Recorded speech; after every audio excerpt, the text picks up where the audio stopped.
First off, I'm tickled that you guys are all here. To be in Malaprops in Asheville has been like a dream for a long time. So I'm just tickled pink and thank you. There are high school buddies here, and I've known this guy since junior high. I've got people over here that I've known for 40 years back to Chimney Rock and to Mother Earth News folks. So this is like a coming home kind of thing. I just feel fabulous about it. And being here with Clare, as an educator and historian, I knew he'd written a history of the House of David, which is you can explain what that is. But I didn't realize until a little less than a year ago that he was a novelist as well. And we sort of connected over our books, and it's just been a fabulous, I don't know, it feels like it's just been our whole lives, but it's just been a lot of fun to reconnect and share this stuff. So I'm tickled that he's here with us. It was a little intimidating. I was trying to figure out how to introduce this, aside from everything that Madeline just said. How does a writer in Michigan write a book that's centered in Western North Carolina without feeling like an interloper? And there's, I'm looking at natives over here. But once you live in this area, it's in your heart and it's in your soul, it's in your bones. It does not leave you.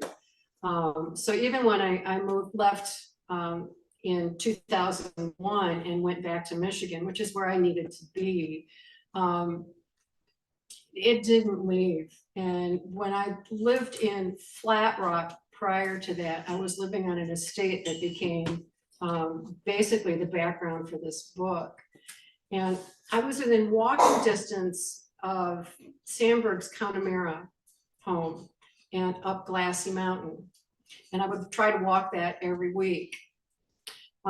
When I lived in Michigan years ago, I was within walking distance of Sandberg's house in Harvard.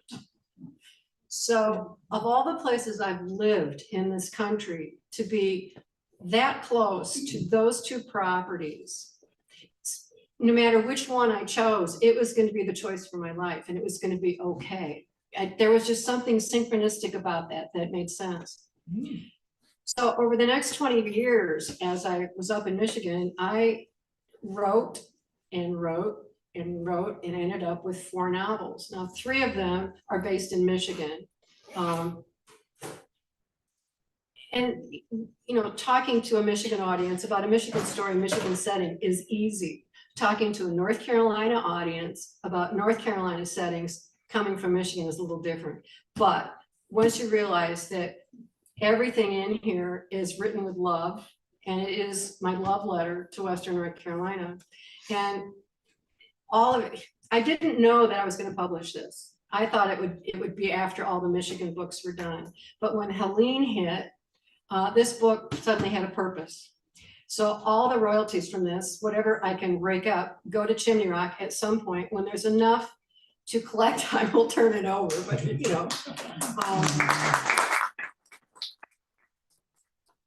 aside from that, like Madeline said, if anybody doesn't know this area, if they're not familiar with it, they're going to read it, fall in love with everything here, as I know you all love the area, and come visit and spend money and maybe move here and tell their friends. So that's what this book is all about.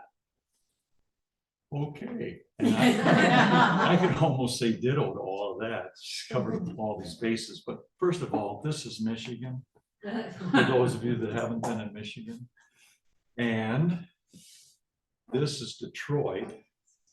And this is where Wendy's from. Yeah, right down here. Okay. Right down there. And if you would read my book, Chance, that's going to come up 2 or 3 times in this particular novel, which happens to be a story of relationships,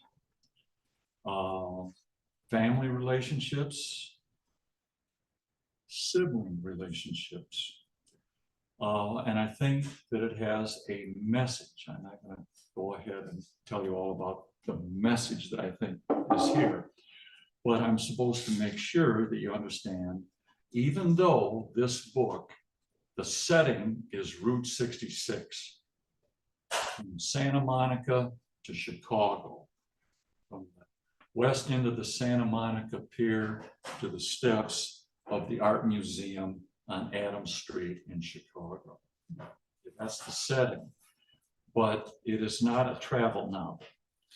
Yet, I bet there are people in this room that have had a car or remember the first automobile they had in their life. Possibly even cherished it. A car happens to be one of the main characters in this book. And let's see, like Wendy, started in Michigan. Now I started on a farm, but I was saved when I started teaching in St. Joe, and I had Wendy's class in all day long, the kids that she went to school with. Great kids. I couldn't have been happier. I had a great principal, Patrick Ryan was his name, and a great teaching staff that all supported me, the rookie.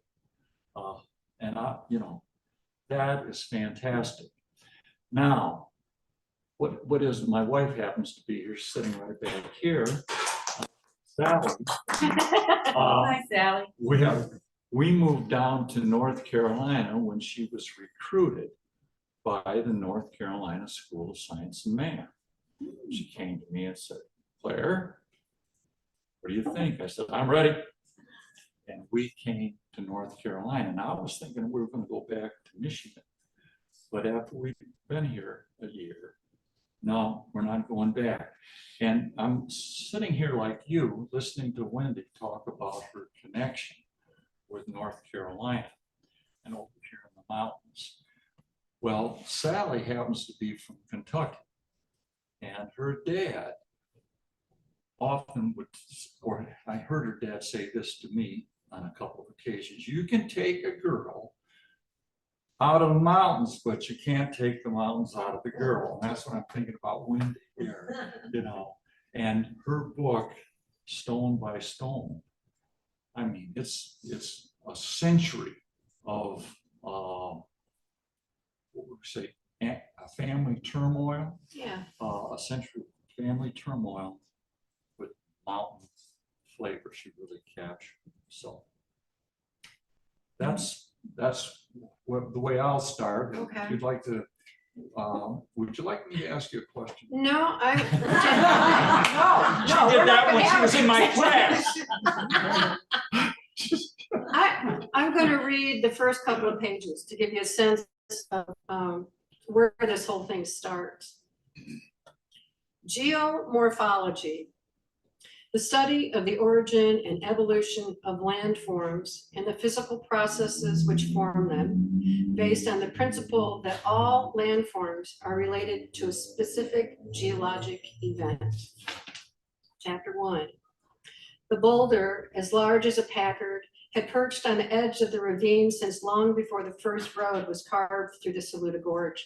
It had probably been there for hundreds or thousands of years, having at some point broken off from the granitic dome on the other side of the roadway, leaving behind the smooth vertical wall that rose from the laurel thicket.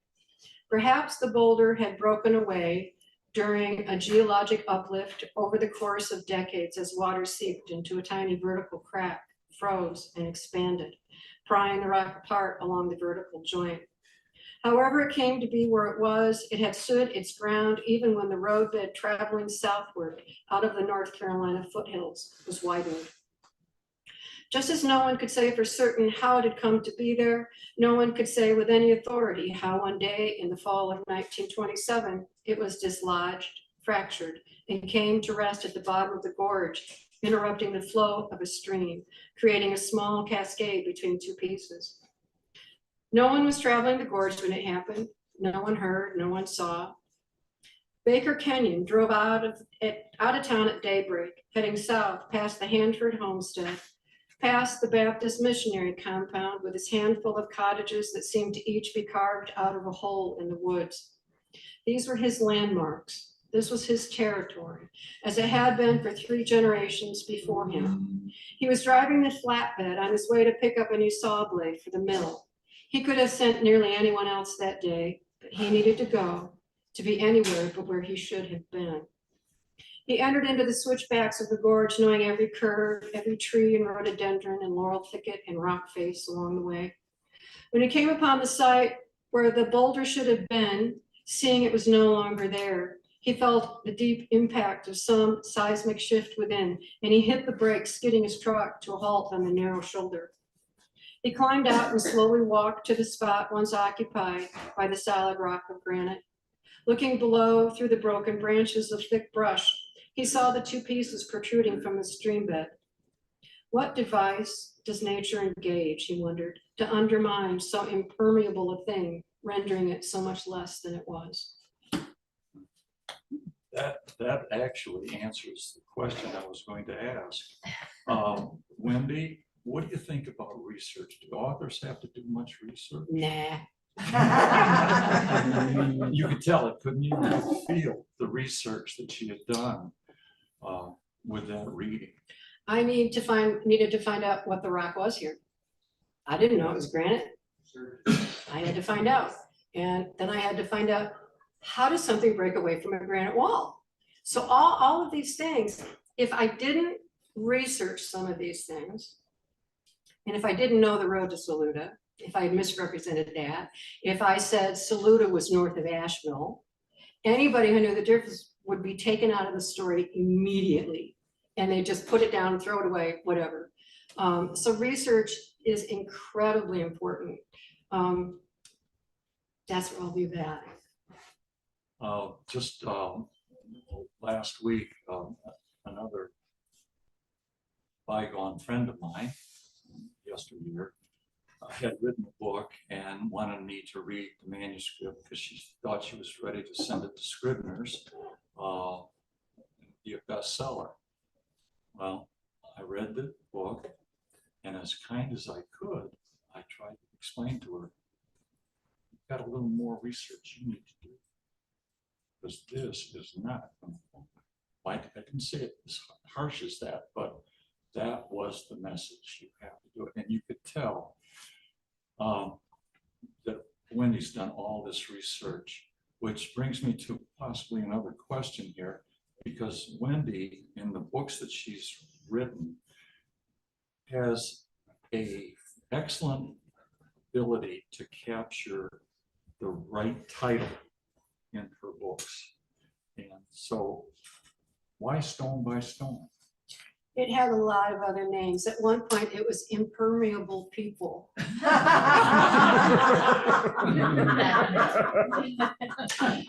Yeah, thanks, because that was, yeah. When the cottage in this book that the main characters that transfers from members to someone, the woman who finally ends up with it is from Chicago, and she's a children's book author, and she does not want to leave Chicago. She does not want to live down here. She does not want to leave her life, yet she has to be in this cottage on this property for a year before she decides if she's going to sell it or keep it. And if she sells it, it's going to be developed. Yeah. So this is also a book about overdevelopment. How was I getting into her? Where was I going with that? Well, Yeah. we've started with the title and Stone Oh, by the Stone. title, yeah, okay, thanks. So that house is a stone cottage, and there's a stonemason in the family, and this cottage was built as a lesson to the next generation of stonemasons. And the characters, like Claire said, this covers, I didn't realize until this covers 100 years from 1900, to 2000. And every family has to adjust as they go along, and their lives are built stone by stone. The whole story is told. It just, until you have a wall that's completed, that makes sense, and everything is where it should be. So it just, once I found it, and decided impermeable people wasn't really appropriate, it stuck, and I've been pretty happy with it. I think it's excellent the way you did that. Thanks, Now, bud. now Chance, that's a very simple title, most people would say. And these two 40-ish, early 40-ish brothers are traveling across the United States, arguing. They've been estranged for quite some time. And they're I don't know that they're necessarily trying to get back together, but they're learning about themselves and they're learning about their brother and some appreciation. But they misquote some of their high school things, like one of the brothers who thought he was quite a historian. He says, well, most men live lives of quiet desperation, never daring to take a chance. Now, that's bastardized, right? We all know, don't we, that Henry David Thoreau's quote was, most men live lives of quiet desperation and go to their graves with a song still in their heart. And that partly is why I came to a realization that I wanted to title this Chains, this book. And since Wendy did a little reading for you, I'm going to do a little reading. And this is a disclaimer. I love to read disclaimers in books because they're all lies. You know that? Okay, and it goes like this. All characters in this story are purely fictitious, and bear no intended resemblance to any real persons, living or dead. However, the cities, towns, villages, and crossroads encountered along the way are real and brimming with personality, albeit 60 years ago. Wendy's book takes over a century. Mine takes a week. Okay. Right. Biscuits, Mr. Coconut, Hobo, Rico, and Chance are fictitious creations representative of the composite of the author's pet acquaintances. They're all real. You know, Chance, it's a story of siblings, and anyone with siblings know that the relationships go up and down and kind of in and out and weaving. And what these brothers go through on this trip is fascinating and will be familiar to anyone who has a sibling of any gender.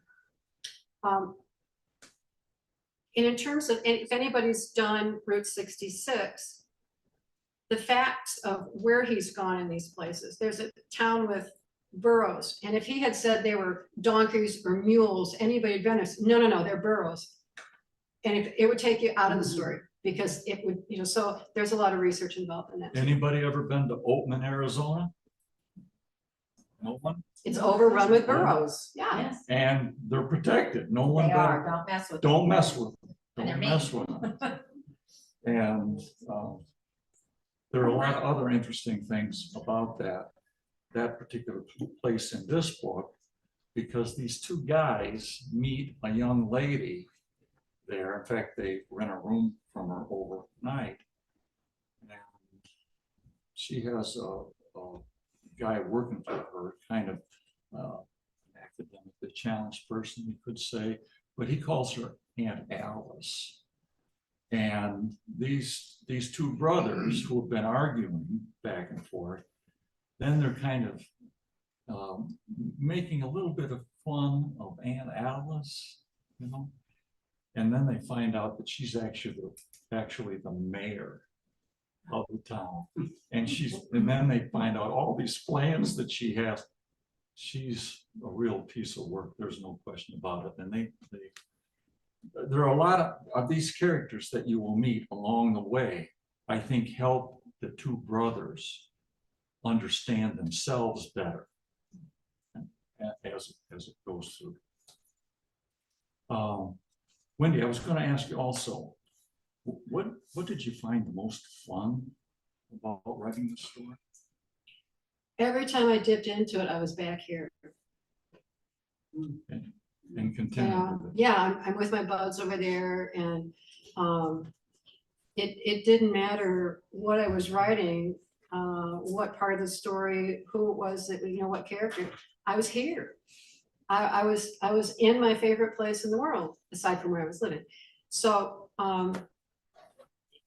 in the research, there's, you have a character, you want to put them someplace, but you have to give them a reason to be there.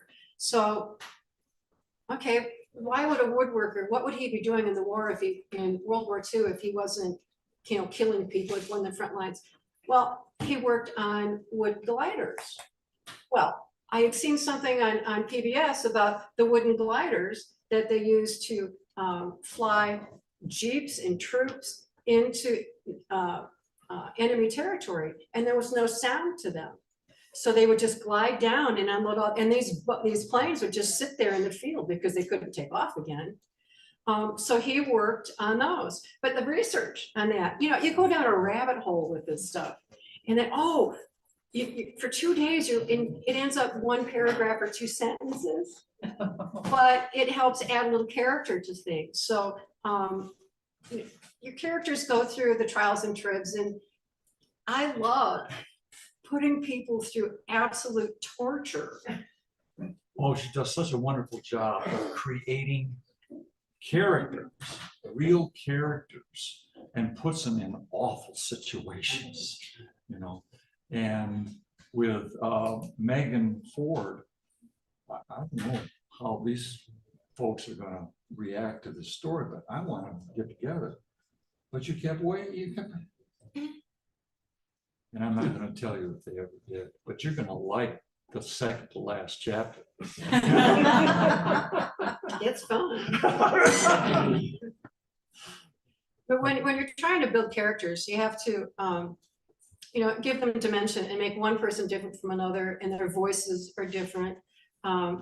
So in one case, there's 2 people in here of a generation that are modeled specifically after my grandmother's cousin and her husband. They taught in Alaska for 30 years. They started teaching in 1933. And when Thor would talk, he would not stop. And then when he did stop and you asked him a question, he was done talking. Well, that's Bo. And his wife, Thor's wife, Pauline, is the Maggie in the story. And when you're writing people that are dead, you can say anything you want to. So Pauline's not going to say, that's not me. That's not, well, nobody's alive that knew her anymore. So, use your people carefully. Did you ever find yourself in the story? I'm not saying. Well, you heard me say authors are always a part of their novels. They're in there. John Grisham's in his, and Nicholas Sparks. In fact, Nicholas Sparks in some way is a motivation for this. When I read Nicholas Sparks' only nonfiction book, 3 weeks with my brother, that sort of gave me a spark. And if you get into like the preface of this book, I couldn't read that to you because it becomes so emotional for me. My brother was going to go on this trip with me, and he was full of enthusiasm, but he had cancer. And when we were going to meet in Chicago, I was on my way to RDU Airport to fly. He was driving down. He had a brand new Camaro convertible, perfect for the trip. He was going to pick me up at Midway Airport in Chicago. Before I got to RDU, my cell phone vibrated. My brother said, I can't do it. I can't go. And he couldn't. And he didn't last much longer. He died shortly after. So one of the fun things about this is that this is a trip you didn't get to take with him. That's right. but you've imagined what it might have been. Yeah, And how fun could that be? it's been so much fun. You could make him say anything you wanted him to say. And talking with people like in coffee shops and places like that, and get enthused about Route 66. People, maybe my dad's generation, a lot of those folks did that. And the kids I graduated from high school, probably 50% of them traveled out to California. They all wanted to go to California back in 1960. You know, so it just builds that flavor about moving. Now, if you should happen to go down, try to follow Route 66 today, you're gonna have to search for it. But it can be found. My friend Lori and Craig, who are watching tonight, they did it last year. yeah, They had a good time. and I want to do it again. And I know that Interstate 40 out here, I can take Interstate 40, and as soon as I get across the Mississippi River, I think I'm gonna find Route 66 right away. Bits and pieces of it. There's a chapter in here about Chicago. The two main characters of one generation meet in Chicago. And that was fun to research because I like the Palmer Hotel in Chicago. And it has burned down twice, I think. So I did all the research on that. And that little bit of history, there's a lot of Chicago history. It's only one chapter, but so it's not all North Carolina. It's that one chapter in there. And I like Berghoff's in Chicago. Nice German restaurant. Yeah. And you had to do some research, though. I had to do some research about Berghoff to get it right. Yeah. You do, you have to. I was thinking there was something. There's a, no, I'm not gonna go there because that would give something away. And I'm not gonna do it. I'm not gonna talk about any spoilers in this. The fun thing that I enjoy here, aside from, you know, when I'm writing here, I'm in that space, I'm in that headspace. These people that I write are like dear friends to me. So I go back and I visit them and they welcome me. Their story doesn't change, but it still feels fresh to me. And hopefully when people write it or read it, they will feel that relationship, because even the people who are bad in this, you can't write a character, you can, but you shouldn't write a character that's bad for no reason. I have to look at what was behind their behavior. What was behind a bad marriage? What was behind a failed business? Why do these things happen? And so I have to dig underneath things to find the underpinnings. The other three books I have that take place in Michigan, there are some dark behaviors in there. And they couldn't just, you know, the mothers had difficulty. They were dealing with postpartum depression before anybody knew what it was, because women in the 50s didn't talk about such things. They just loved their children unconditionally, and that was that, or you didn't, but you didn't talk about it. So I have to go into a character and find out why they are the way they are. I can't just say this guy is bad, he does bad things, without knowing some, you know, what happened to them. Why are they that way? Because I want to know why I am the way I am.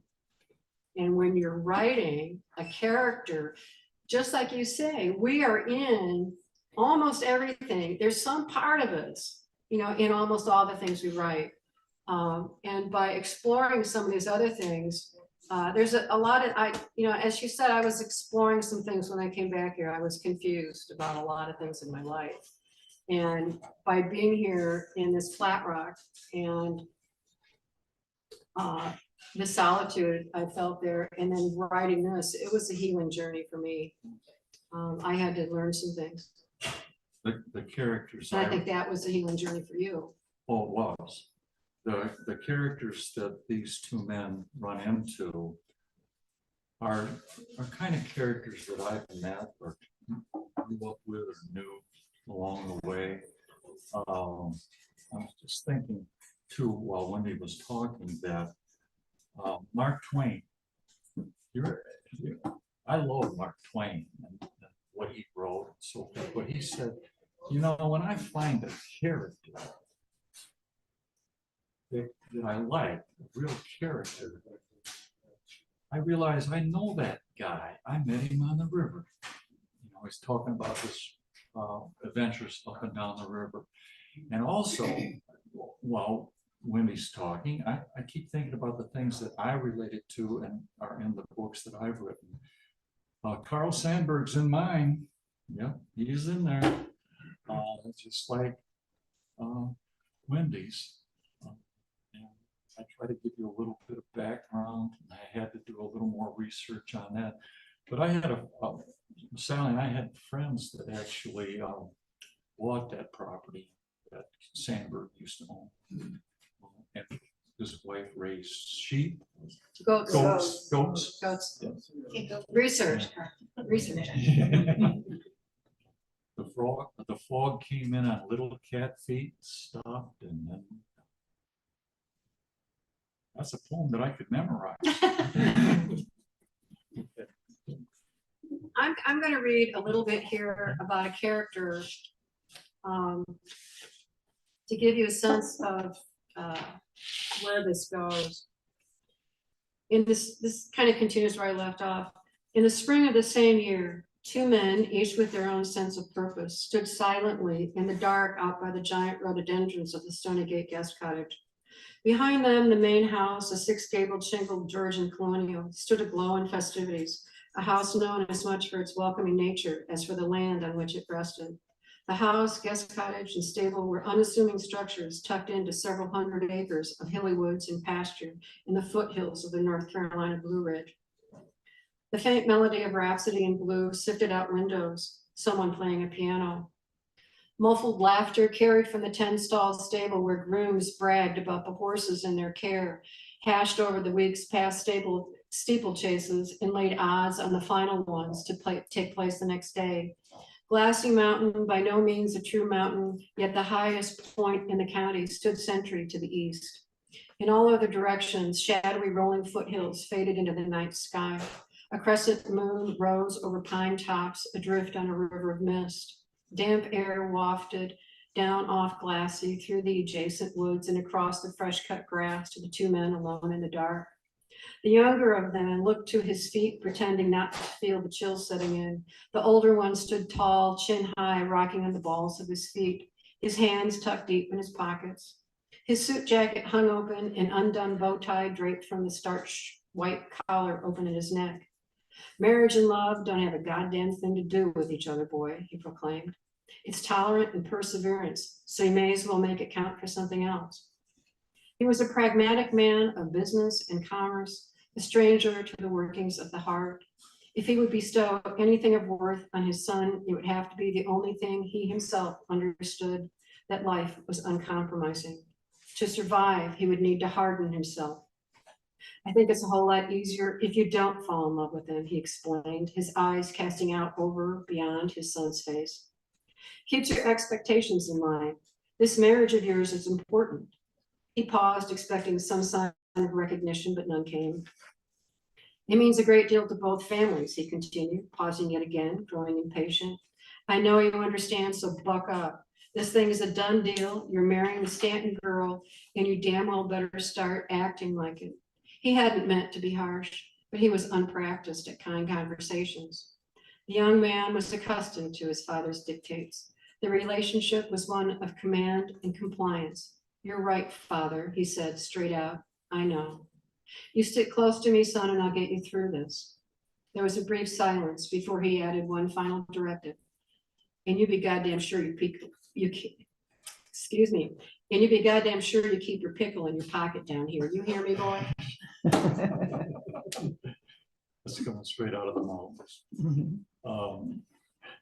I was thinking too, when we started here this evening, the first book that I wrote was nonfiction. It was the history of the Israelite House of David, which was a religious commune that flowered in southwestern Michigan. Now, most of us, I think all of us, are probably too young to have known anything about it. One of the most famous things about it was they sponsored long-haired, bearded baseball teams that traveled the country and they played back in the 20s and 30s and 40s. That got a lot of recognition, but in reality, it was a very popular amusement park that incidentally competed with the amusement park that Wendy's going to talk about in losing August and losing August. But that book, as I say, was the history of that religious commune. And Which I think today we would probably call a cult. even then, Yeah. and they called it a lot of other things. Yes, my grandmother called it a lot of other things.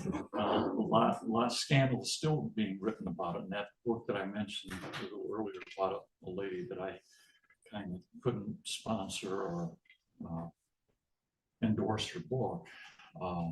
She's writing about more of that scandal. And she lacked the foundation to do it. But there's only one surviving member of that cult / religious commune today.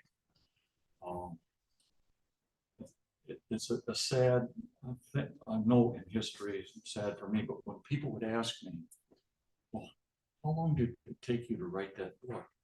I often lied to them because it took much longer than I cared to tell and cared to admit.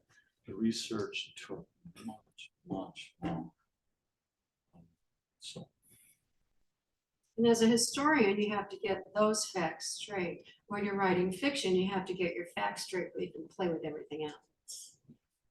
I had to know three things. I had to know the religion, and that took quite a long time because there was so much misinformation printed about it. I wanted to know their economic impact in southwestern Michigan, which was really large. It was huge. Really was huge. And I wanted to know the truth about the scandals, and I'm not going to share them with you right now. But well, there was a mass wedding. I do remember that. well, they had several mass Yeah. weddings. Well, that's not wrong, though, is it? Well, it depends on why they're doing them. Well, If you're doing and that's debatable. Evade, okay. No, continue. And I give you my views on that in the book. It's called. It was thought by locals, and this was all kind of in my neighborhood, and I mean, not neighborhood, but near the town where it was thought by people like my grandmother, and there were accusations that there was sexual abuse of the women. And to counteract that, they just married them all. It was mass weddings. That was the belief. In that day and age, it would defend somebody from rape. See, because not a virgin. Yeah. That was a fact back in 1940. Raped and not a virgin, that's not a rape in Michigan. And I had to do that research too, and that wasn't really easy. That's fascinating, though. Mm-hmm. So anybody have a question for us? Questions? Can't wait to read them. It's going to be difficult to read Brother Benjamin, the history of the Israelite house state, because it's out of print. But the rest of these are, he mentioned a amusement park. So this amusement park was torn down in 1972, and it was built in the 20s, and it was in St. Joe, where I grew up, where the other books take place.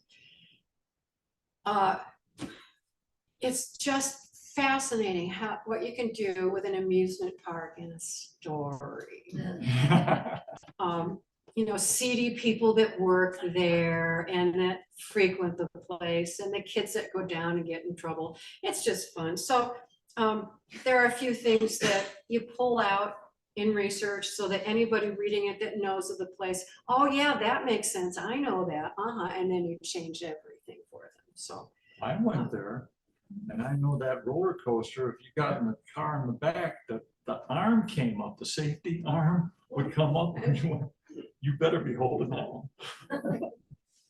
And I promoted that book with all of my relatives, and I have aunts and uncles that went there, and Sally and I actually went there. Had a good time. but that book is Losing August. They have that here too. And they have a second look, which is the first one that came out. But again, this one is just all the royalties go to Chimney Rock. And if you know any film producers, talk to them so they can option this and then I can get some money to Chimney Rock. Wouldn't that be nice? When you talk about the role of journaling, I thought the role of journaling in that book was. Yeah. Thanks, Sally, because I kind of forgotten that little bit. I meant to talk, thanks. One of the characters in here, she falls in love with this guy from North Carolina, but she's a Chicago girl. And it's right on the heels of the end of World War II. And she falls in love with him. She's coming down to this flat rock community and there is no car for her.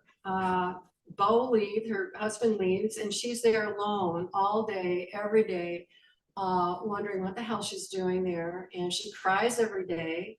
Now, my grandmother's cousin, when they went to Alaska, she cried every day. I have her journals. She cried every single day for the first year. So Maggie starts journaling because she can't talk to her sisters like she did every day. She had 2 sisters in Chicago. So she starts putting everything in her journal. So there are years of these journals just tucked in the wall in the bookcase. So when our present day character, Meg, is relocated by this inheritance, she must live on the property for a year.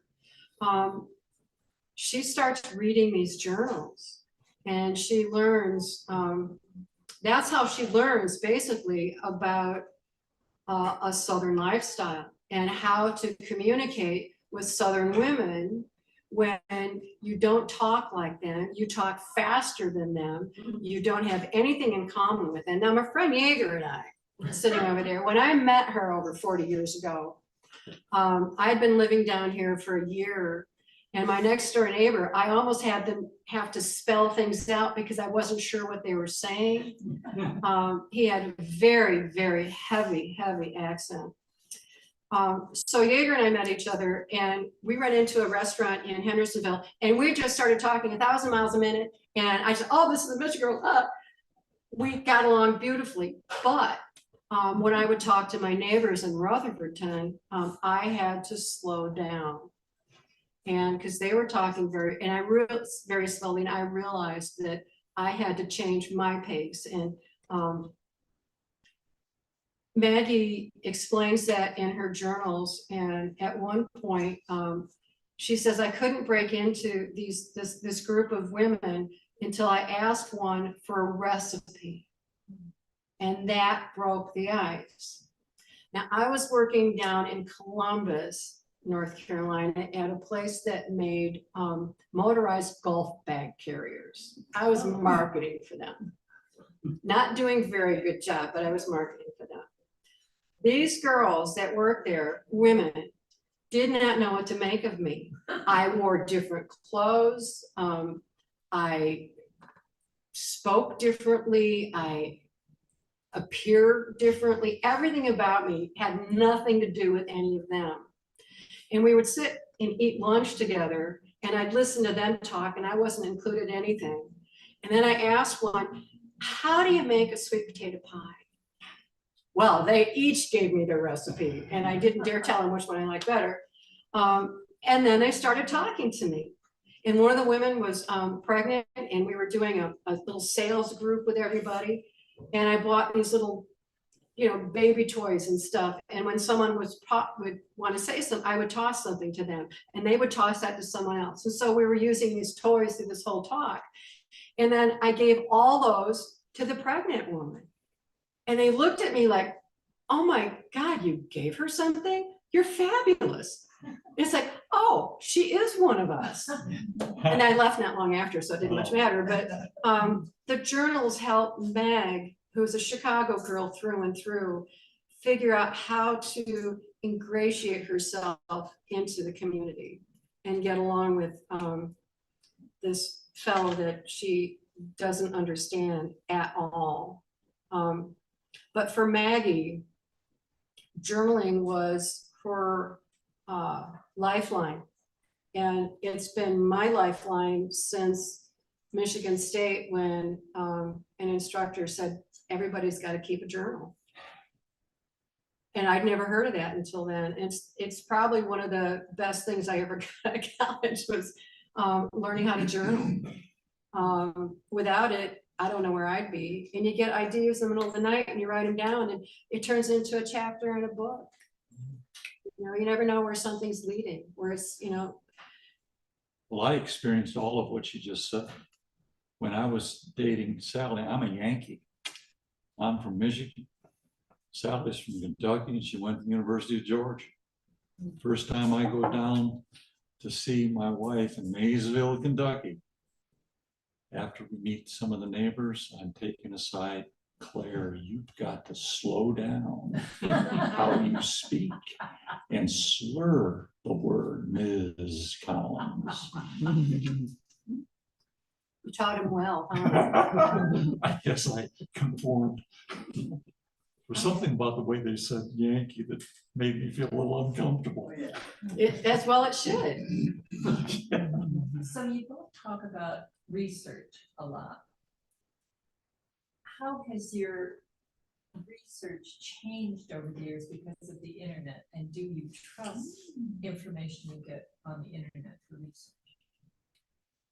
In my case, it's all of the research was done online. And if I read one thing, I'd look from another source to see if I could find the same thing. There's a section in here about the Spanish flu. Did I mention this yet? No. Okay. There's a section on the Spanish flu, and I had written it before we had a pandemic. So I was researching then, what was Hendersonville doing during the Spanish flu pandemic? They were wearing masks. They were staying away from people. You know, they were staying home. And when COVID hit, I picked up the book and looked at it, and I checked out that chapter to see how realistic it felt, because I had the facts of the matter and how long it was before Hendersonville allowed people to come out into the world again. But I didn't have the story. That's, you just make that up. Well, my nephew had two little kids in kindergarten and second grade, and they were doing school online at the time. Now they hated it. You can't do kindergarten online, but he did, you know. Those kids loved being home. They loved having their parents home. And I went back to the stories. I had written something. I wanted to see how true it felt, you know, now that we were going through the very same thing. And I'll be darned if those, I had written that the kids were having a good time, that they liked having the parents, that they were out in the woods, they were building forts and doing things. I didn't touch that. I didn't touch that chapter. I just let it be. But it took the online research to get the facts of that straight. And I found 3 or 4 different sources. And for everything, you know, in terms of, granted, one source will do, you know, but when you're talking about other aspects, you know, what would a sawmill be doing during World War II? Where would that wood be used? Were they still open? Yes, they were still open. This guy didn't have to go into battle because he ran a sawmill and they needed it to build a fort. It was a training, I don't remember the town, it was somewhere around Knoxville. And so all of that lumber had to be, you know, milled and sent into this area around Knoxville to build this camp. Well, I had to research the camp. Where did they get their lumber from? And I'll be darned if it didn't come from this area. So that gave me a way to keep him out of the war until the very end of it when he was working on the wooden gliders. So you never know where the research is going to take you. You find some, oh, I could put him in there. I could do that to him. It gives a reason for him to be here and there, and it makes sense. And if anybody does any history on that, you know, and track it down, they're going to find that somewhere that, yeah, that's true. So, but yeah, if it's anything specific, I try and get a couple of different sources on it, and it's all internet. It's just surfing. Yeah. For me, I was only able to use the internet on the last book that I've written. And I did use it for like maps and things like that, locations, weather conditions and temperatures. I had to know the exact temperature when they're in Amboy, California. Well, when you did the House of David, did you go back to old newspapers? Newspapers and law libraries, both in Lansing, the capital of Michigan, and in Berrien County, at the courthouse, and at the Burton collection in the Detroit City Library. It's an excellent collection. I spent quite a little time there too. And there's a National Archive near Chicago that I went to. And it's interesting how the security in those places, in some of the places that I did my research, I wasn't allowed to take notes even. You carry nothing in because you're not carrying anything out. So you had to be memorizing. And you might be interested in this. I did one of my interviews at the Ione State Prison for the Criminally Insane. And going through the interview with one of the inmates who happened to be connected to the House of David, I became increasingly uncomfortable knowing that most of the people in here are murderers. And my dad had come up with me and he was waiting in the anteroom. And when I got down, he says, let's get out of here. So my research, very little was done online, but with the chance I did, was able to do so. I don't know how anybody researched beforehand. I really don't. The Pauline and Thor that I was telling you about, that these Maggie and Bo are modeled after, everything they ever wrote, every photograph they ever took, every class note they did for their teaching is in an archive in Kalamazoo at Western Michigan University. I started researching that when I lived in Kalamazoo, and I would go over twice a week and dig into all this stuff. As fascinating as it was exhausting. You're going into box after box and you're digging, you're looking for something, and there's nothing that says, oh, it's going to be in box 3, 4A and all. The internet, I'm telling you, I love it. Yeah. I love it. With criminal records too that go back, let's say before 1950, I found a lot of things that were stolen. I didn't find them because they weren't there anymore. Somebody before me had gotten in there, gone. That's really frustrating. Don't you think it'll be interesting now? This is a comment, not a question, but it's going to be interesting now, given how much has been taken off the internet in the last 3 months. Yeah. And how much is gone. And those pages aren't going to come back. We live in an interesting time. It's just like Alexandria. Mm-hmm. What was that? It's just like Alexandria, you know, the library's just gone. That's terrible. We live in the best times, we live in the worst. Just spoken from a librarian. Best of times, the worst of times. Well, this has been wonderful, I think, and I really appreciate all of you and meeting Wendy's friends and seeing a few of my old students here too. I shouldn't say old students, past students. Okay, thanks you guys, appreciate it.